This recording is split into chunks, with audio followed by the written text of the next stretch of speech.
नमस्कार दोस्तों, हिंदी मंजूषा चैनल पर आपका स्वागत है।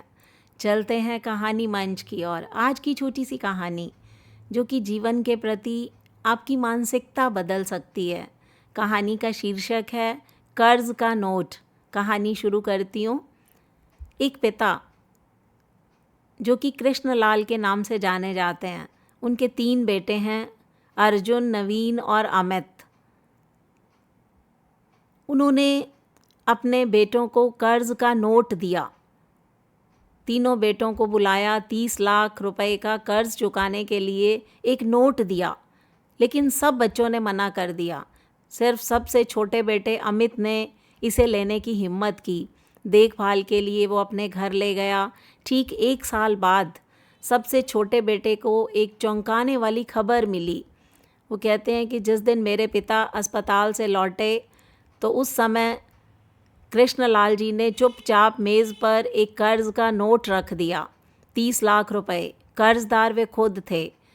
तीनों एक दूसरे को देखते रहे। सबसे बड़े भाई अर्जुन ने मना कर दिया क्योंकि उन्हें अपने बेटे की कॉलेज की पढ़ाई के लिए पैसों की चिंता थी। दूसरे भाई नवीन ने अभी अभी एक दुकान खोली थी, पूंजी की कमी से जूझ रहे थे। जहाँ तक अमित की बात है तो उसने अभी अभी उसकी शादी हुई थी, जो अभी भी किश्तों में घर का कर्ज चुका रहा था। लेकिन कृष्णलाल जी के सफ़ेद बाल, उनकी झुकी हुई पीठ को देखकर अमित बर्दाश्त नहीं कर सका। अमित ने कर्ज का नोट ले लिया, उनकी ओर से भुगतान करने के लिए हस्ताक्षर किए, फिर अपने पिता को अपने साथ रहने के लिए घर ले जाने का इंतज़ाम किया ताकि वो उनकी देखभाल कर सके। 1 साल बीत गया, ज़िंदगी आसान रही। अमित ने कर्ज चुकाने के लिए दिन रात मेहनत की। कुछ दिन तो उनका खाना 1 कटोरी पतली दाल, 1 प्लेट तली हुई भिंडी होती थी। वो कहते हैं कि अमित की पत्नी नेहा ने अपनी सारी खरीदारी कम कर दी। अपना नया खरीदा एक्टिवा स्कूटर भी बेच दिया। बदले में पिता के चेहरे पर एक अनोखी मुस्कान देखी जो अपने बच्चों, नाती पोतों से घिरे हुए थे। कर्ज के कागज़ पर हस्ताक्षर करने के ठीक 1 साल बाद अमित के पिता ने उसे अपने कमरे में बुलाया।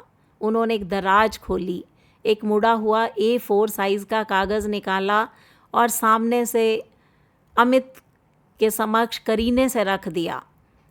अमित ने जैसे ही कागज़ खोला तो वो दंग रह गया। उस पर लिखी थी वसीयत, कृष्णलाल, मेरे पिता ने पूरी संपत्ति, जिसमें शहर के बीचों बीच 2 मकान, गांव की 15 बीघा ज़मीन, बैंक में जमा करीब 3 करोड़ रुपए शामिल थे, सब कुछ अमित के नाम कर दिया। अमित के हाथ कांप रहे थे।